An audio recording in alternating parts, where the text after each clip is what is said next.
Hello and welcome to today's KDP University's At Home with Joseph Alexander. I'm Trisha, and for the past 5 years, I've moved around Amazon's books teams learning the business so I could share it with authors. Prior to coming to Amazon, I worked as a graphic artist, project manager, and educator. But we're not here to talk to me, we're here to talk to Joseph. Guitarist and expert music tutor for over 20 years, Joseph Alexander is a successful nonfiction indie publisher with over 140 instructional books to his name. Joseph collaborates with some of the biggest names in jazz, rock, and blues to bring his books to life. And thanks to a team of translators that he works with, his books are translated into 4 foreign languages and have sold over 600,000 copies. Joseph's label, Fundamental Changes, was founded after he found success with his first title in 2012 and has since become a disruptive force in the music education industry. The ethos of his company is to connect artists to fans and turn fans into musicians. Welcome, Joseph. There Hi, you go. Hi, how are you? I'm really good. I'm really good. Thank you for having me on. It's always such a I'm so flattered to be invited on anything like this. So yeah, hopefully it'll be a lovely chat. Wonderful. Well, we're excited to have you. I think that this is the first time that we've been able to talk to an author that works with, I don't know if textbooks are the right term, but educational books. So let's start out by talking about how you first started publishing. Yeah, it was almost a complete accident, really. I had been teaching guitar for quite a long time. And one tip that I'd got from one of my previous instructors was to, like write down everything that you do. And when that lesson crops up again, he always used to photocopy those lesson sheets. So sort of a few years later, I was writing the stuff up on my computer and doing the notation. And so I had these like lesson plans done. And really, I figured that some of this could be compiled into like a fairly decent method, specifically for learning jazz guitar, which I'd always really struggled with. And so, yeah, I collected it. I think one of my students at the time told me about what was CreateSpace, and obviously that's been incorporated into KDP now. So I kind of just threw it up on Amazon with not very good covers and things, but for some reason it just started to sell. I think this is almost 10 years ago now. And I figured, oh, that's okay. Well, I've got all of these notes. I've been teaching for years. I went to music college and university to study music. So I had all of these ideas, and the same questions kept cropping up from my students. So I ended up trying to answer these questions, put them in books, and I just kept going, really. And I think I wrote 14 books in my first year. Oh, wow. And I realized that sort of passive income from royalties was starting to really outweigh what I could earn teaching one-on-one as a guitar teacher. So from there, that really made my mind up that I was going to pursue it.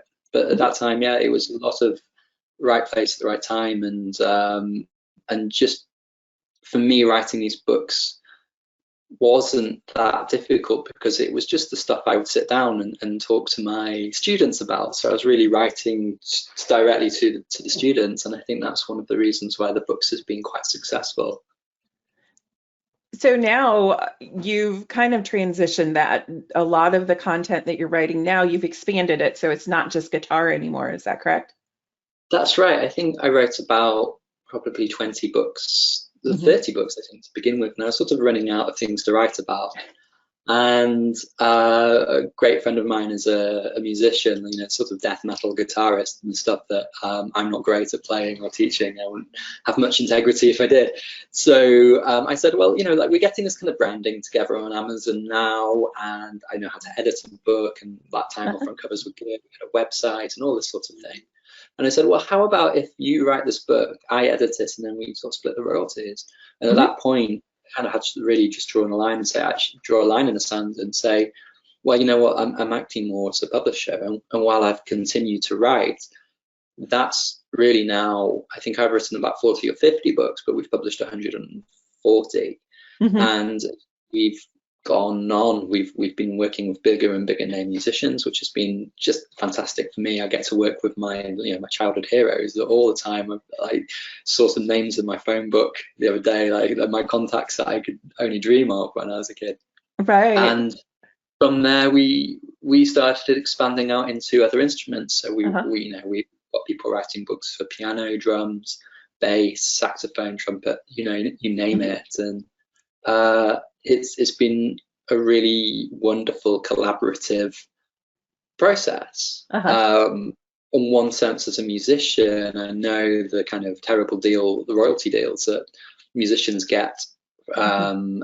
from record labels, etc., and also the kind of traditional publishing model where, if a author sells or the publishing company sells a book for £10, the author might get about 40p.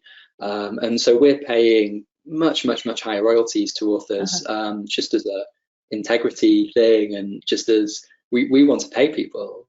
So Right. like, there's been this kind of whole kind of community that's built up around it, and it's been what's been wonderful through lockdown is the musicians that we've worked with who have been Hmm. struggling, as all gigs have been cancelled and all Right. teaching has been cancelled. We're still able to pay people, and that's been a really lovely sort of side effect of the whole thing. Oh, good. So when you started working with the other artists to develop this, do you have like kind of a templated structure that you work with? Do you have a template that you give them, or how does that work? Because that's a Well, lot of books to publish. yeah, I mean, we have quite a, I wouldn't say strict, but quite, our house style works, and we know that works. And the difficulty with teaching anything in a book, as opposed to one-on-one like we're talking now, is that if you don't understand something or vice versa, we can simply ask each other a question. And in a guitar lesson, that could be a digression of a few months while we Mhm. investigate something new. But you can't do that in a book. It's written Uh-huh. down. It's set in stone. Right. So the process that we try and instill in all the authors that we work with, and every book that I write, is we have to really come up with an avatar. Like, who is this book for? Is it a complete beginner? Is it intermediate? What kind of music are they into? And we're really trying to develop a sense of who we're writing for. Hmm. And once we've done that, we can pick the level. If you're an advanced guitarist, for example, you don't really want to start your book with here's how you hold the guitar and all this kind of thing. So figuring out who we're writing for, what they're interested in, and what level they are before they start the book. And I think this is good advice for anyone who's writing nonfiction: is know exactly who you're writing for and who you're teaching. Hmm. And then, because of this lack of flexibility in a book compared to a live session, what we have to do is write incrementally and say, okay, where are they starting? Where do we Hmm. want them to get to at the end of this book? And then write really incremental examples that just get a little bit more detailed, a little bit more difficult, as step by step. So we go A to B to C in like really Hmm. small incremental steps. And that means that if somebody buys a book and maybe the first chapter is a bit easy for them, they can just flick forward. But Hmm. it also means that we don't start at a level that's so difficult that we've alienated the person who we're trying to teach Uh-huh. on the page. And that's really what we instill in our authors. And from that, of course, different instruments are going to be taught in different ways. Right. But with that as a kind of backbone, we will say to the author, okay, go and write your first 3 pages of tuition, and we'll do a hard edit on that. Be quite, Hmm. pretty sort of blunt. And then we'll say, okay, you got it, go and do your first chapter. And they'll come back. And by that time, when we've sort of edited a couple of, their submissions, they're starting to get it. And what that means is, when the book's finished, at that point we'll say, okay, right, when the book's finished, it comes in a much better state. The Hmm. worst thing for us is when we have that early meeting and maybe the author disappears for a year and then comes back and has written this, and like we have a maximum word count, we have certain things, and they go, written this, and it's like 6 times our maximum word count. It's not really what we set out to do. Like Right. we're just like, sorry, we were here to help you, kind of thing. So that collaborative effort, really, we see Right. everything as a partnership, and working together to make a book that ultimately our the total MO is to make books and resources that help people to learn music. And that's the only thing. We're not, very, very rarely we're going to go, oh, that book's going to be great, that's going to make loads of money. It's always, how can we help people learn music? And and now with the sort of A-list musicians that we're working with, how can we best distill what they're trying to say as a musician into some sort of method? And because of that, and because of the nature of musicians being busy, a lot of the time now we're finding that we're ghostwriting for people because they simply don't have the time or resources to do what we do. Okay. Let's go back a little bit. You've mentioned brand a couple of times, and I think it's important for people to understand, especially if they're looking to kind of mimic the business model that you've created. So let's go back to early, and I think you've talked a little bit about your brand where it's all about teaching music, right? So it's very specific. You have a very specific path that you're down. Can you talk about the other things that you did in order to build out your brand so that you could get these big name musicians? Absolutely. I think the first thing to say is this has really never been about me going, I'm the musician, I'm the teacher, I'm the guy. It's always been about teaching music. And because of that, the books, while, authored by me, they were always fundamental changes books. So that brand is really what we're selling. Of course, if we can, put somebody famous on the front cover, that's great. But the whole idea was we were building the brand and everything was kind of behind that flag. So people hopefully buy fundamental changes books rather than Joseph Alexander books. And what that meant was, I think after a couple of years of doing this, we got to the point now where we needed a better website. And so, they were doing all the color stuff, color schemes, and how's it going to feel, and all this kind of stuff. And I said, oh, can you guys knock me up a templated book cover? Here are the dimensions. And so it just ties in with the website. And I think it wasn't very expensive, and honestly it was the best money I ever spent because it was templated. And at that time it was a case of moving away from those kind of sketchy covers that I was making myself in Photoshop to having an actual template with the bars across the top. And you can go on Amazon and look at our books, a fundamental changes book when you see it. So we could swap out guitar, change the color of the bars, change the text, and actually we have a book cover really, really quickly. For non-fiction, that works very well. We'd have to be massively creative about that, and as long as we're picking an appropriate instrument to go on the front, nice cover, or if it's a musician, we can put the musician on the front cover. That has actually, I think, been a really huge part of the success, because even though we're indie authors and we're self-published, if you're browsing Amazon, we come across as this huge brand because you've got, like I said, 140 books there, which all look cohesive.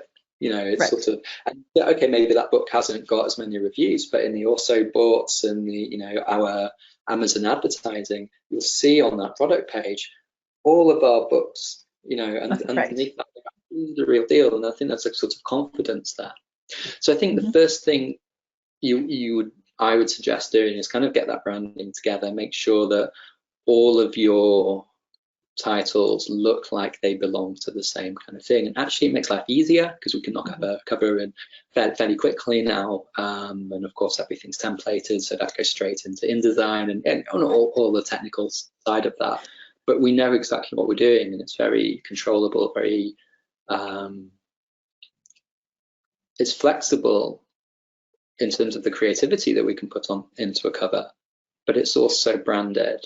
And I think, if you look at any big brand, you know that's a Nike top, that's a, whatever, Coca-Cola, whatever, because they've just got that, and it's something that we've done with music books. So there's that. The other thing that's very, very important in terms of building that brand, I think, without blowing my own trumpet, saying quality, because I think you're writing good books, that's your best advert. You can spend whatever you want on Amazon, Facebook marketing, but if actually you're writing books, people aren't going to buy a second one. Right. And what we can sort of get a feel for is that a lot of our customers are repeat customers. Mm-hmm. The other thing is it's so important to be able to have ownership or contact with your own audience. And this is easier to do with nonfiction, but I think in every single book that you do, there should be some sort of download that gets people to your website, captures their email address, and you build a mailing list from that. A lot of people will do that with a novella or something like that. Right. In a fiction book. For us, we every one of our books probably got about 150 notated pieces of music in it. We record all of those, so every single book's got a download, so you can literally, as a musician, what a brilliant resource to be able to hear what the thing's supposed to sound like. Mm-hmm. So from there, they can buy the book, they can go to our website, tell us which book they bought, and they get the audio. What that does is, in the back end, we have that. We now know what genre they've got and what they're interested in. Right. That all gets segmented now.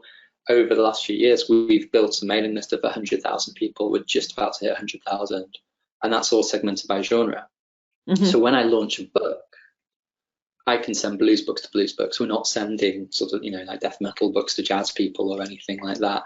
So we can be very targeted with who we launch the books to. That gives us a good open rate. That makes us, more deliverable, all that kind of thing. So I don't want to go off too much of a tangent there, but build your audience and know who you're speaking to. I think is that. And I think the other thing that has been a big success is just being prolific.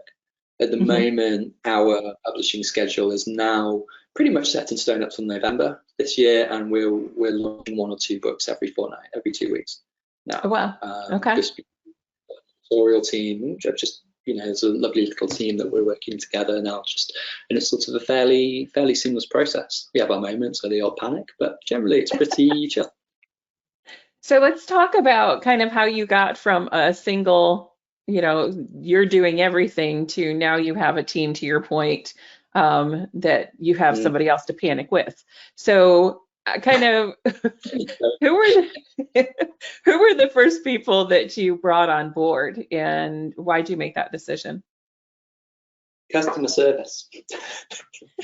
Customer service, he said, because the technical side of people downloading the audio, I would switch my computer on in the morning, and there would be like 7 emails from people, and at that time maybe we had 20 books, and the email would say, I can't get my audio to work. And I'm like, which book have you got? Which operating system? Are you using your phone? And all and each one of these would be a chain of like 7 emails or something, and it was exhausting and quite time consuming to do that. And that was useful because it helped me refine the process of people getting the audio, but it was very draining, very time intensive, and that time I could be better spent writing, growing the business, that kind of thing. Right. So we have one person job pretty much is to answer that kind of thing. So it's nice because a lot of my email gets screened now. So if it's important, it'll still come to me. And what's wonderful, particularly about KDP, is everything's print on demand or it's digital. So if somebody goes, oh, there's a typo here, or there's a mistake in this musical example, we can go, oh, right, brilliant. When we get a moment, change it, re-upload it, sort it, Right. So it's a wonderful thing to be able to actually have that link to our readers, our customers, and we do make mistakes. Of course, we strive for perfection in everything we do, but ultimately, the flexibility of KDP has been brilliant. So that was the first thing. Next thing was, it was just about 3 years ago, and I was maybe a little bit of a victim of my own success. And I met, that's a very long story which I'll condense for you, but I met a wonderful guy called Tim at a guitar retreat who had like 20 years in the publishing industry, and we got chatting. He's like, oh, I love what you're doing, and we just got on like a house on fire. So from there, he came on as an editor, then to ghostwriting and doing late. At that point, the quality of the actual finished product that we were releasing got a lot better, because instead of me uploading a PDF that I had created from Microsoft Word, everything was done in InDesign, like beautiful layouts and things like that. So that was the next level. And now we've taken on a third person, Luke, who's absolutely wonderful, and he's got a really keen eye on marketing and also transcription as well. So you know, we'll get a lot of our books are created by talking to musicians, as I'm talking to you now, recording the conversations, and them playing something, he'll transcribe it. So that's how my team's grown. And I'd certainly say for most people out there, if you're starting to sell books, and you're probably going to get more customer service things, and it depends how much what you want to do on that, and how good your customer service needs to be. But ultimately, you know, keeping your readers happy and doing a good job of helping people, which is our MO, is really important. And I think that's really interesting, because I talk to other like authors that write novels, and their first is like, oh, I get an editor. So I think it's fascinating that you're like, no, we offer downloads, so we're going to go for customer service. And I think it's that priority. You know, where do you want to spend your time versus where do you're like, okay, I need help in this area? I think it's a good question to ask. And also, well, what's your skill set? Because our books are non-fiction, and I would say I shouldn't be editing my own work. I think that's fair to say. But actually, when I'm looking at other people's, I'm a fairly good editor. And because our books are a bit shorter, you know, our books are around about 100 pages and like 8.5 by 11. So, you know, in the magazine's shape, we're looking at 20,000 words. And unless they're really, you know, they're really not good words, that's not a huge amount. So with me editing, Tim editing, Luke doing a bit of editing, actually, even back in the day when it was just me, that was almost the value proposition I was putting to new authors, that I can edit this stuff, I can get it out, and I can help you get that in front of an audience. So for me, I was that editor. So you've now taken the books that you've written, and you're now you have them in 3 different languages, 3, 4? Yeah, German, Portuguese, and Spanish. Okay. So let's talk about a little bit about that process. What drove that decision? And then who do you have helping, you know, like, do you have a team that helps you do that? Or, you know, how did you make that decision and move into that space? Absolutely, yeah. Well, how do I make that decision? I think, no, this a difficult thing to say on camera, but I've got this on authority from very good German friends of mine, that Germans are great early adopters of technology. Sort of almost everybody's got access to, you know, and have had access to Kindle for a long time. Seeing that was the second biggest language after English, you know, so that was a kind of no-brainer, you know, in terms of our sales. But also, I think everybody wants to learn in their own language. And I think, from what I've been told, like, full disclaimer, and sorry for how this might come across, like, Germans particularly want to learn in German, and of course, why shouldn't they? You know, I want to learn in English. So just knowing that was really the reasoning for doing an experiment and investing some money into that. And that was really a case of just finding the right translators. And I think I did my first couple of books about 5 years ago just to see, and they did really well. And then I got busy sort of expanding the company in other directions. But last year, I really pushed, and we translated, I think, 70 of our books, maybe more, on top of what we'd already done. And they're doing great. Like, Germany has just sort of exploded for us. And from there, I've actually spun off my own translation company called translatebooks.com, and which is really providing those translation services to self-published authors. And that's every single person has been like vetted, and they've been like pushed really hard by us. So that's just going really great. And one of the reasons I think to be in Germany at the moment is that the cost of Amazon advertising is a lot lower at the moment. It's less, just because it's less competitive. There isn't as big a market of people writing in German, I should say. And yeah, so the people that we have translated, pretty much whatever that genre is, and we are doing everything. It's brilliant because on one hand we're doing Bible stories for kids, and on the other side we're doing kind of gay erotica, and everything in between is going really well, just because it's very easy to find an audience at the moment, and particularly with non-fiction. Our books are named, we've got very boring book names, how to play blues guitar sort of thing, so they tie into SEO keywords. That translates beautifully into German as well, so we're getting a lot of organic reach too. So yeah, it's just been wonderful, and we've just seen German sales kind of double over the last sort of year, and what we invested in doing that was pulled back within 6 months. Oh, wow. The logic being it's easier to translate a book than to write another one. And right. So really building up that market share in Germany as well. So you mentioned advertising. Let's talk a little bit about advertising and kind of some of the challenges and some of the things that you've found work really well for nonfiction books.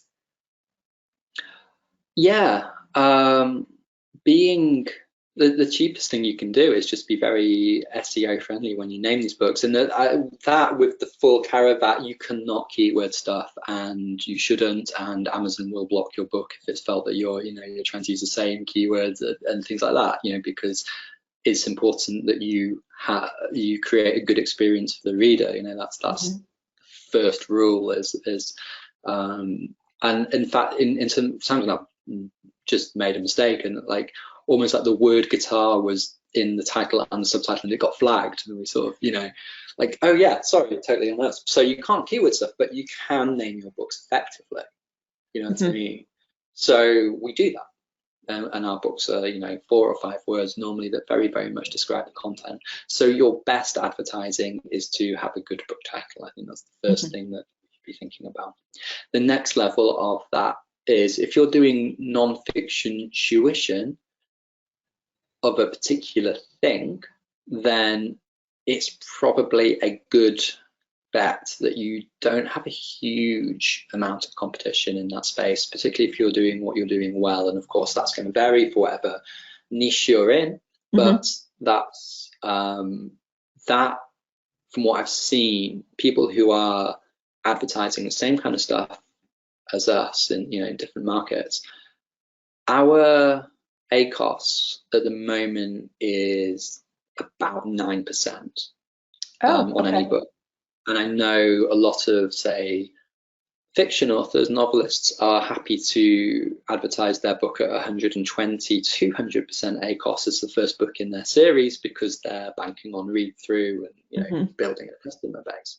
So while there's nothing wrong with that, if your book title answers the search query that people are searching for on Amazon, you're going to find a very selective audience, and that will keep your costs down as well. The next stage from that is Facebook ads, which we tinker around with. It's not my massive strength, but that's getting better now. We've got people on board doing that.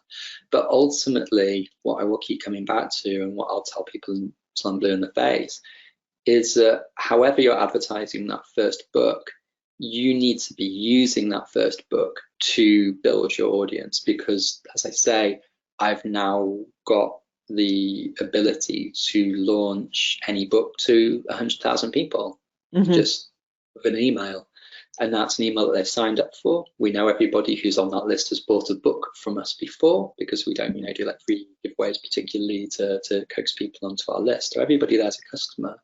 We know what they're interested in, and we're just literally sending them an email telling them about something that they'll be interested in. So that kind of combination, I think, has been the biggest driving force in selling our books.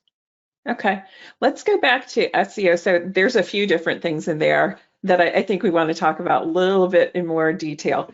So when we're talking about SEO, search engine optimization, you mentioned the title, and I think that that's really key because your titles are very simple and straightforward.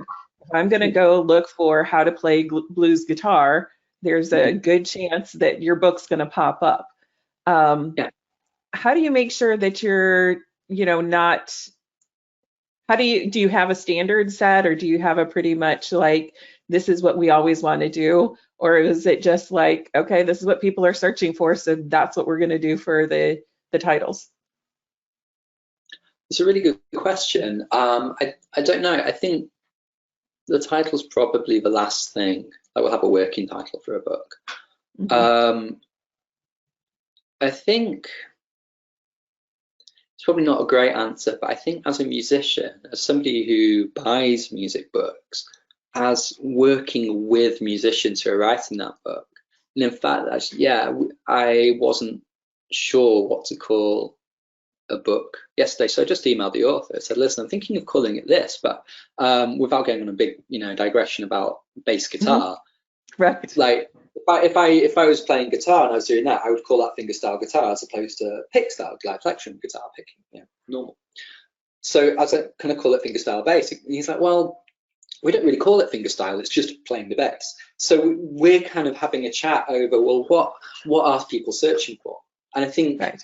the question, if you can do this, and of course it doesn't like work for romance or whatever, but the question you need to ask yourself is like, if somebody's got a problem and they want to learn how to solve that problem, what are they searching for that your book is the answer? It's a bit of a long-winded sort of way of saying it. But you've got to understand that Amazon is the second biggest search engine in the world. Mhm. Google, Amazon.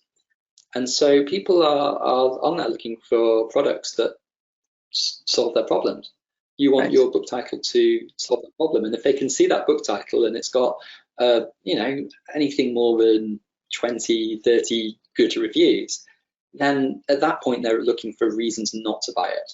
They've had a Right. problem, they search for it, your book looks like the answer, it's called something appropriate and it's got good reviews. Why wouldn't they buy that? Right. Right. So that's kind of how I don't know if that answers the question I think it perfectly, but did. that's Yes. yeah, a lot of it's kind of sense of what you think Right. people say. But to your point, it's different with nonfiction than it is with novels, who, that needs to be a little more creative. This can be very straightforward, and to your Yeah, part of the way that people are going to find it. yeah, You absolutely.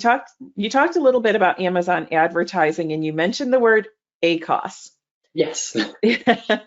So average cost of sale. Let's Mm. talk about that and why 9% is really, really good.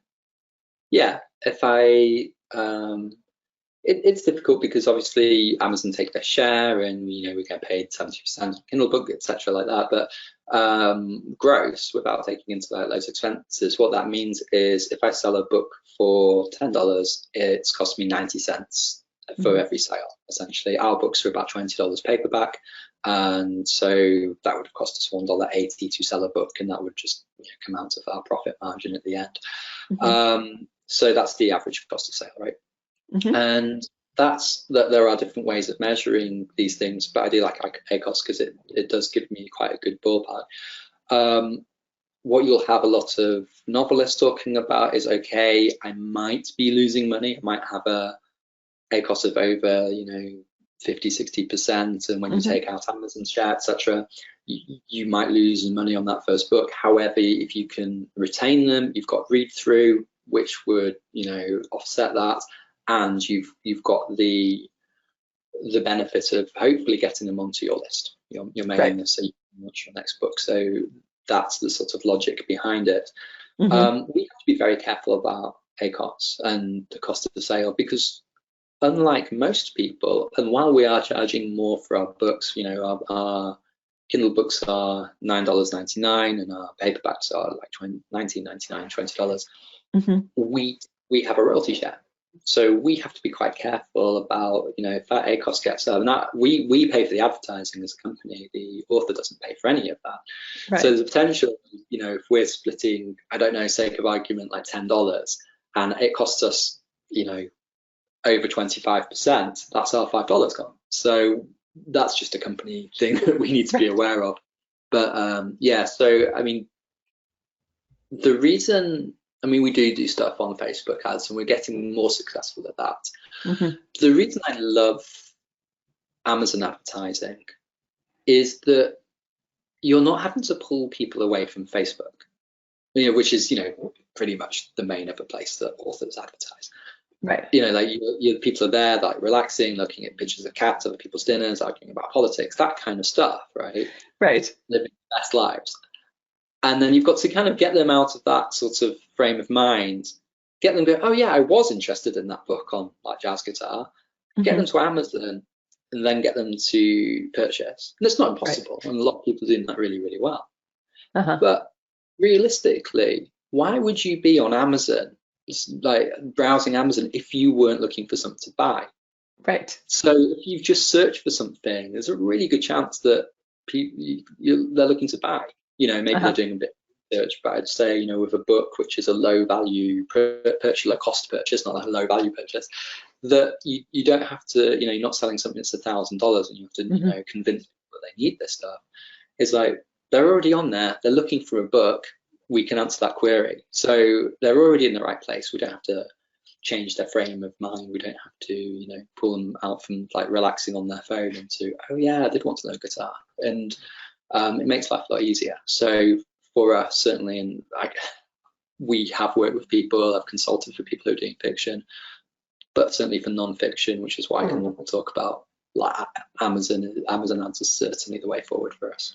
Right. I think that's a really good call out, is that you're not moving somebody over from something else. You're already solving their problem. Yeah. And they're already in a buying frame of mind on Amazon. Yeah. What else is it there for? So tell me a little bit about how you develop your keywords for your advertising, right? Because we've already talked about SEO with your title. How does that translate into the ads where you're getting people that aren't necessarily finding your book just organically by typing in, how do I learn guitar? Did I stump you? No, you didn't stump me. I'm just trying to think of how to answer that. That's going to be the best answer for people who are listening. I think, again, I can only talk about nonfiction and about what we do. But if you've written a book that's about teaching people something, you kind of know. And it's not a great answer. I can't really go, yeah, man, you do this. Because you just kind of know what the kind of terms are, because I think one of the reasons why our books are so successful is because what we do is we take a very narrow section of music, like really, really small, like a tiny genre or something. We don't have like play blues guitar. We have blues guitar soloing, blues guitar rhythm, blues, like all of these different facets of that. And so our books are kind of laser focused. That's why we have a lot of them. So the keywords for us are pretty obvious, really, and I'd say, if you can use long tail keywords, you don't want to be using guitar particularly, in keywords, because it's such a broad word. You want to be having how to play blues guitar, answer a question. So that's kind of our permutations of that kind of thing would be my approach to that. Okay, thank you for that. And I think that that's a really good call out. Is one of the things, your brand, your audience, and once you know your brand and your audience, then it's much easier to do that advertising and make sure you're using the correct keyword terms and in the correct categories. Absolutely. Yeah, I mean, you could have some success and like being inspired, like we were having a chat about like your wonderful glasses and things like that. But if you're on Amazon searching for glasses and you want Gucci glasses, are you going to really start searching for other things? And if somebody's that adamant and they've made up their mind that they like want Gucci, how hard are you going to have to work, and how many clicks are you going to get where people don't buy if you start using Gucci glasses to sell something else? Right. I'm not saying, again, it's impossible. Of course it's not, but you have to be pretty convincing there. Right. So laser focused and picking the audience that you want is probably being very specific. Do you have a specific book launch strategy? You mentioned the fact that you're launching a couple books every couple of weeks. So do you have a strategy that you follow every time you launch a book? Yeah, pretty much. We tend to launch at the beginning of a week. And what we want to do, because if we've got a really big list, we're not going to launch to everybody at the same time, because you get a big massive spike. You might go to number one for a few hours and then drop off. What you want is to increase that flow, that sort of read, and it looks sort of quite organic to whatever Amazon algorithms are there. So we'll kind of launch from least engaged to most engaged throughout the week. And once we've done that, it depends what book we're working, but if we're working with someone quite famous, once we've done our thing, so like next week or the weekend or wherever, you hit your audience. So we started doing that last night with a guy called John Patitucci, who's just just world-renowned bass player, big hero of mine, and he's like 300,000 people on Facebook and Instagram and all that kind of thing. Right. So he'll hit his audience, who are ultimately going to be more engaged in what he's saying than our audience, because they're his fans. And so there's definitely kind of working towards slow, like just rolling that snowball down the hill, and from that point, hopefully Amazon's algorithms are starting to recognize that this is a legit thing. It's having a bit of momentum behind it, and then that starts showing it to more people. Another thing where we're very fortunate is that because our books are non-fiction, they've got a very long tail. So we know if we can sort of get like a nice steady launch, and the book is keyword friendly, and we get all of those things right, because it's had those sales and because it's been picked up, then in a year's time, somebody searches for walking bass, right, like the book, and that will show, hopefully with good reviews. So our strategy is quite long term, and it's all about making sure the right people are buying the right book. From there, we would probably leave it a couple of weeks, and at that point start running Amazon adverts. We don't really want people clicking on Amazon adverts and instead of getting an organic sale. Of course, that costs money. So while we're launching that book, we're probably not going to double it with Amazon advertising on the site, but that will come in fairly quickly.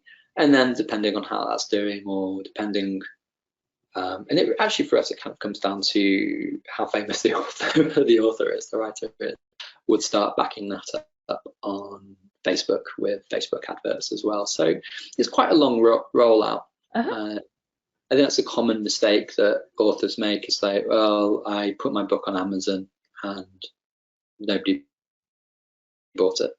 Right. Well, how did you launch the book? Yeah.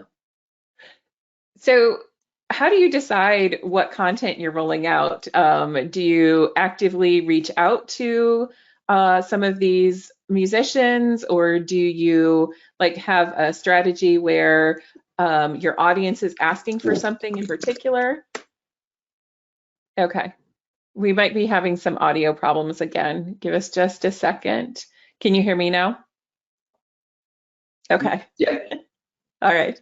So what I was asking is your rollout schedule when you start reaching out to these musicians to write the books. Do you have like a structure? Is that coming from you're like, ooh, I really enjoy this person's music, so I'm going to reach out to them? Or is it more our audience is asking for more information on blues, so I'm going to start providing more of that? A little from column A, a little from column B. We are getting approached. It's amazing for us, but we're getting approached now by people. I can't really talk about things because they're like, so pending contract, but we've been approached by some really, really cool people recently just because they know what we're doing. So there's that. And of course, we're jumping at the chance to work with these guys just because it's fun. Like, it's really cool to work with, your heroes. Also, like in the background, we're certainly reaching out to people and say, listen, this is what we're doing. This is our value. This is what royalty we're offering. This is our audience, and just doing standard approach letters as a publisher. And also, like we do get emails saying, I would really love to learn more about this. And we've got our Facebook group, and there's a few thousand people in there, and they ask questions. So yeah, like having a little bit of a finger on the pulse of what's going on in the community as well. So it's all of that stuff, really. Okay. I'm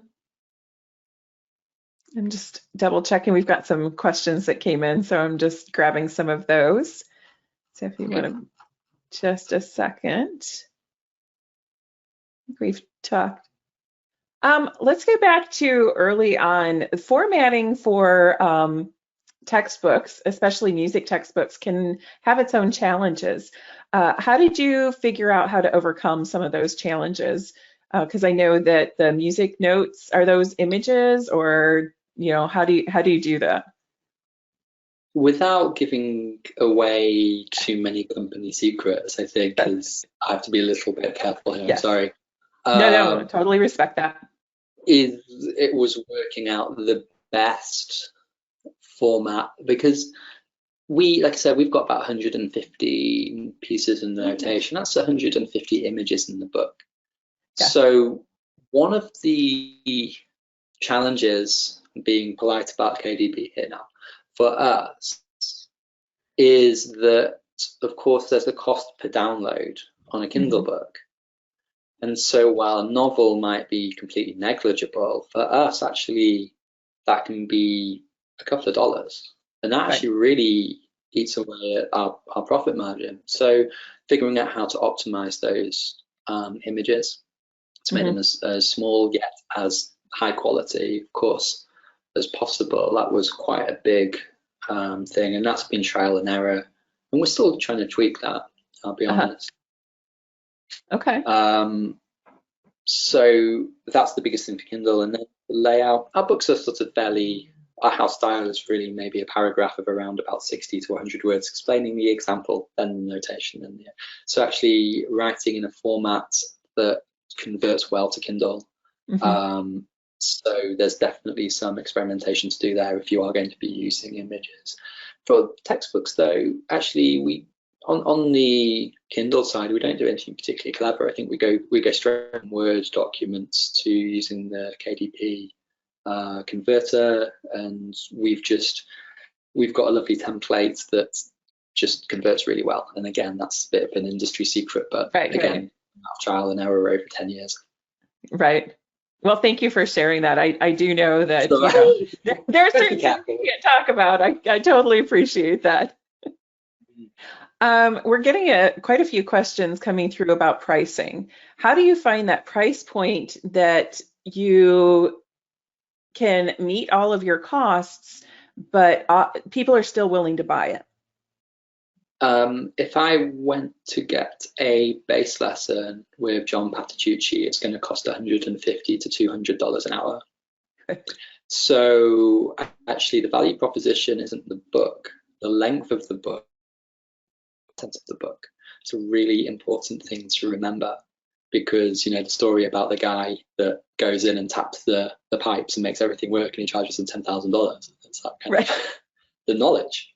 And that's what we're selling. We're selling knowledge. We're selling not necessarily a shortcut, but a very direct route to the answers that people want to get from their heroes. And so even, when I was teaching 10 years ago, guitar lesson with me was like $60, $70 an hour. But you can buy a book which is going to teach you everything I know about something for $10. That's the value proposition there. So you got to think about value and what your customer's getting from it, rather than the fact that, everybody says this book has to be $2.99. It's not the case. And particularly in nonfiction, look at what universities charge for their textbooks, hundreds, thousands of dollars or whatever, and they're all set text. So you're not thinking, oh, it's only 100. Like there's such a negative kind of way to think about your work. Oh, it's only 100 pages. It's not. It's like the distilled knowledge that you've got from 30 years studying your craft. Right. Think about value. Yeah. So how do you decide that price? As far as, have you tested a bunch of different ones and found that, okay, at $10 I can sell, at $15 people start dropping off? Well, you've got to think about the what KDP allows you to charge at 70%, essentially. Yep. So we do have lead magnet books that are cheaper, but $9.99 is the most that you can charge and get 70% royalty, I think, on KDP, unless that's changed, by my knowledge. So yeah, like that's really our price point, and that's been. I would go on $10, but again, you sort of think about the value of that to the reader. You're not selling pages, you're selling distilled knowledge, and yeah, I think just for us, keeping the guitar books under $20 just seems like a useful price point, but I can't tell you the answer to that. That's what works for us, but yeah, do your own research. Your mileage may vary, I think they say. Right. Agreed. All right. On that note, I think we're very close to time. Thank you so much for joining us today. I know that we had some audio problems, but I appreciate your patience as we work through those. I appreciate your conversation about branding. I think that that's really something, a key point in knowing your audience, especially with the nonfiction. That was really helpful. Thank you. Oh, you're very welcome. Again, thank you for having me on. It's such a it's humbling and flattering to be asked to do this stuff. So I hope, I was able to help a couple of people in some way. Absolutely. Happy publishing, everyone.